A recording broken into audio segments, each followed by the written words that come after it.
Menjadi seorang penjaga penjara untuk roh jahat bukanlah pilihan carrier. Itu adalah vonis. Julian kini hidup dalam perlombaan senjata melawan entitas yang menginfeksi rumahnya. Selamat datang kembali di Zazura Clips, di mana perburuan sangkar dimulai. Penelitian Julian membawanya ke dalam arsip-arsip tergelap. Buku-buku yang seharusnya tidak pernah dibuka. Ia mencari artefak yang bukan hanya menampung, tapi juga menipu dan membingungkan. Jawabannya datang dalam sebuah manuskrip abad pertengahan. Labirin obsidian, sebuah bola, batu hitam pekat, konon di dalamnya terdapat labirin non-Euklidian yang tak berujung. Sebuah penjara sempurna untuk pikiran yang logis dan terobsesi dengan keteraturan seperti sang ahli horologi masalahnya. Benda itu akan dilelang di sebuah pertemuan rahasia para kolektor barang gaib. Di sebuah gudang remang-remang yang dipenuhi orang-orang kaya dengan selera berbahaya. Julian merasa seperti domba di sarang serigala. Saat labirin obsidian itu diletakkan di atas panggung, ruangan menjadi dingin. Roh di bengkelnya merasakan ancaman itu. Di seberang ruangan, lampu gantung berkedip-kedip liar, dan seorang penawar tiba-tiba menjerit, mengklaim melihat seekor laba-laba mekanis merayap di lengannya. Itu adalah ulah sang ahli horologi, mencoba menyabotase dari jauh.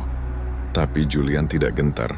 Ia mempertaruhkan seluruh sisa tabungannya, memenangkan artefak itu dengan selisih tipis. Kembali di bentengnya yang terkepung, Julian meletakkan bola hitam itu di tengah ruangan.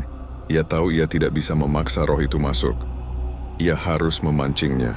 Dengan tangan yang gemetar, Julian melakukan hal yang paling tidak masuk akal. Ia mulai memperbaiki sebuah jam saku tua, meletakkan alat-alatnya dengan presisi. Ia membuka pikirannya, mengirimkan undangan diam-diam. Kau ingin sebuah mahakarya? Mari kita buat satu lagi. Bersama. Arogan dan meremehkan tekad Julian, roh itu mengambil umpan. Esensi dinginnya menyelimuti Julian, membimbing tangannya dengan keahlian seorang master. Untuk sesaat, Julian merasakan kepuasan gila dari sang jenius, kebanggaan seorang pencipta. Itulah saatnya ia bergerak. Dengan kekuatan terakhir dari kehendaknya yang bebas, Julian menjatuhkan jam itu, meraih labirin obsidian, dan memaksa matanya sendiri untuk menatap ke dalam kegelapan pekatnya. Dunia terlipat. Pikirannya ditarik ke dalam koridor tak berujung yang terbuat dari bayangan. Roh itu yang terhubung dengannya ikut terseret. Terdengar jeritan sunyi yang penuh amarah dan keterkejutan saat roh itu menyadari penipuan tersebut. Ia terkoyak dari kesadaran Julian dan ditelan oleh labirin abadi di dalam bola itu.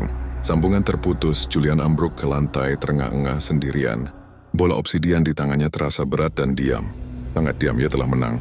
Tapi kemenangan ini terasa seperti awal dari sebuah hukuman seumur hidup. Karena sekarang, Julian bukan lagi seorang sejarawan. Ia adalah seorang sipir. Tugasnya adalah memastikan pintu penjara ini tidak akan pernah terbuka lagi. Terima kasih telah menyaksikan kisah ini di Zazura Clips. Terkadang, pertempuran terbesar bukanlah untuk mengalahkan monster, tetapi untuk hidup dengan monster yang telah kau kurung.